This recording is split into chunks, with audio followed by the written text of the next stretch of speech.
Olá pessoal, bom dia. Sou Euler, estudante de graduação da Universidade Federal do Cariri, membro do projeto Modos de Subjetivação e Biopolítica. E a minha intenção hoje é mostrar para vocês um projeto de pesquisa que eu venho fazendo, intitulado Gênero como Dispositivo de Sexualidade na Biopolítica, um estudo a partir de Michel Foucault e Judith Butler. Essa pesquisa vai ser a minha monografia, o curso está em encerramento. E aí, o que é que eu venho acompanhando de processo filosófico, e de vivência de prática em relação a esse processo que seria o gênero como dispositivo de sexualidade na biopolítica. Essa é a minha afirmativa, desde o começo do curso. Uma questão que me incomoda é entender como esse processo de heteronormatividade, que é um conceito usado pela Butler, ele vai aparecer como um instrumento muito potente dentro da biopolítica, de uma biopolítica neoliberal. Então, o controle dos corpos e das subjetividades, dos desejos, das potências, ele vai ser dominado em várias instâncias, E aí, isso acontece de forma muito efetiva dentro do que vai falar o Foucault e, posteriormente, vai ser resgatado pela Judith Butler, Eu acho que a Butler ela faz uma boa atualização, das teorias do Foucault para pensar nisso. Então, eu começo dizendo a vocês, que a partir do conceito de gênero, a gente tem uma formulação que foi proposta pela Gay Ruby, que é uma antropóloga, estadunidense. Ela vai falar sobre o sistema sexo-gênero, Não dá para falar, nesse contexto que a gente está, nesse recorte, de separar sexo e gênero, Eles dois estão muito imbricados. Então, é importante que a gente pense como esse sistema ele vai se autoalimentando dessa categoria sexo-gênero, Mas, antes disso, eu queria falar para vocês um movimento que eu percebi no Foucault, que foi entender como ele vai fazer essa passagem do que seria uma sexualidade de natureza, como eu denominei, para uma sexualidade de discurso, que ele vai falar no curso de 64 e no curso de 69, o primeiro a sexualidade e o segundo o discurso sobre a sexualidade, desse movimento de passagem, de falar, olha, a sexualidade não é uma coisa de natureza, não é um objeto separado do mundo, Ela é um discurso, uma prática, uma vivência, um controle do território, um controle dos corpos e um controle das subjetividades que vai se realizar num território, sobre uma certa população, com determinados mecanismos, E como isso vai atingir o discurso, a forma como a gente fala sobre isso, é um ponto muito interessante para o Foucault, Então, ele vai falar disso, nesses cursos, que é o 64 e o 69, que estão publicados no livro A Sexualidade, que está trazendo o Brasil. Esse movimento, ele reaparece, no Aulas sobre a Vontade de Saber, e ele vai, acho que, atingir o seu ápice, o movimento que ele realmente vai falar sobre isso, que é no A História da Sexualidade, volume 1, A Vontade de Saber, É lá onde ele vai apresentar essas categorias que nos são tão úteis para pensar esse sistema biopolítico, E o dispositivo de sexualidade, que seria essa forma mais refinada, de controle sobre os corpos e sobre as subjetividades, E uma fala do Foucault que me atravessa muito é pensar que o mecanismo, e como o poder ele se alimenta e ele se mantém, é um mecanismo tão minucioso e tão afinado que muitas vezes não é perceptível, a um olho nu, Por isso que muitos corpos, são dominados e capturados por esse mecanismo, E aí, quais são as categorias do Foucault que eu pretendo usar para contar a vocês, São as categorias que ela apresenta nesse capítulo do História da Sexualidade, A relação negativa, a instância da regra, o ciclo da interdição, a lógica da censura e a unidade do dispositivo, E eu acho que esses mecanismos, eles aparecem, quando a gente fala sobre o conceito de gênero,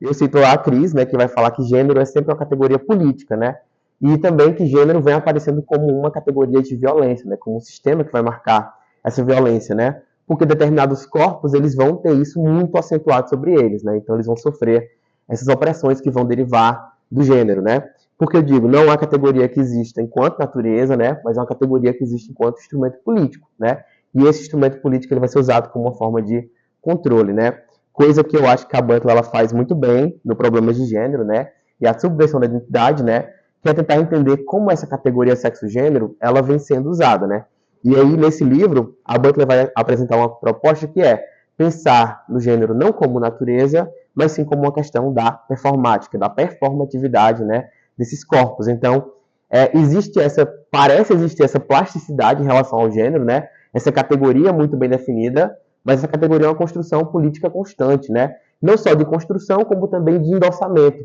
Então, quanto mais repete essa categoria, mais ela vai ganhando esse ar de natureza, Mas ela não é natureza, ela é performática, Vem da performatividade, de repetir esses atos, de endossar esses atos, Até então que isso seja contestado, E aí, essas contestações, elas vêm aparecendo em alguns campos, né? E a Butler, eu acho que é uma autora que bebe muito a obra do Foucault, né? Tem uma leitura muito legal de entender como esse mecanismo ele vem atuando sobre os nossos corpos e sobre as nossas subjetividades, tá?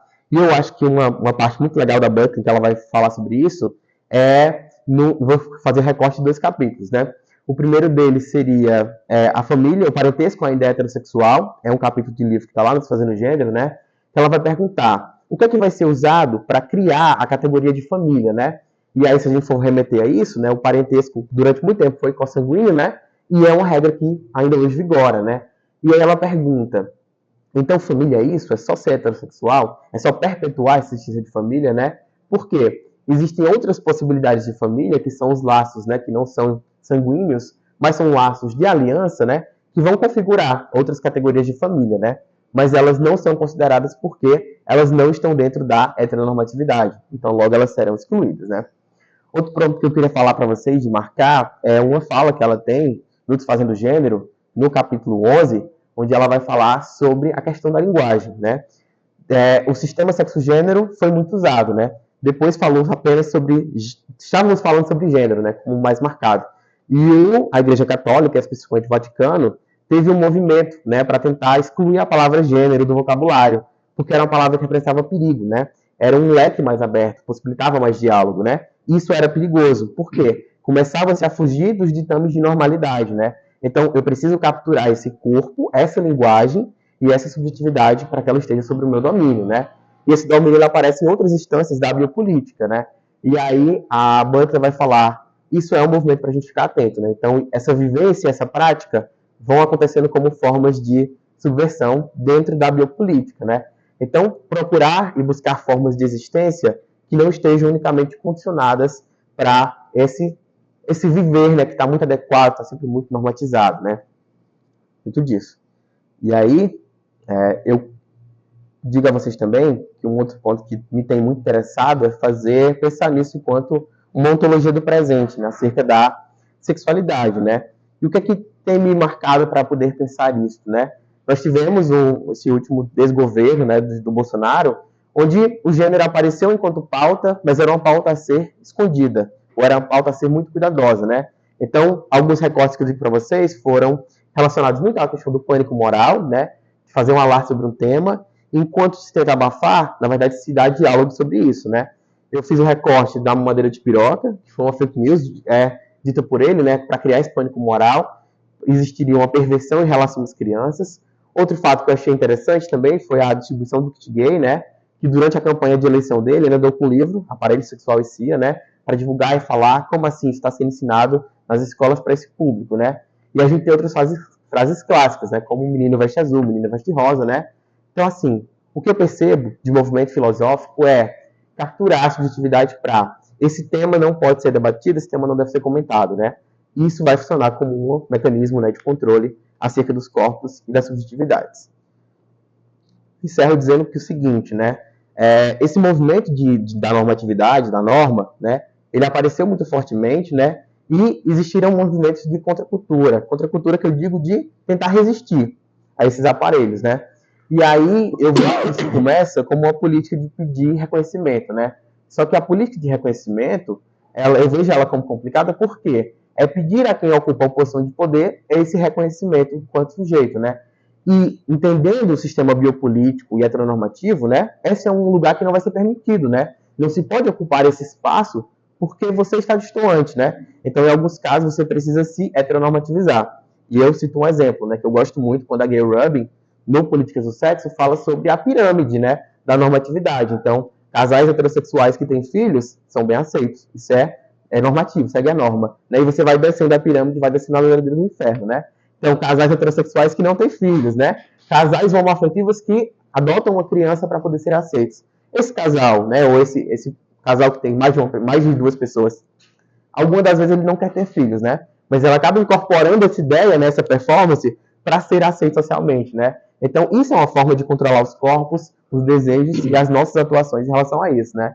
Então, eu digo que, o que é que eu venho enxergando, né, de movimento em relação a Butler?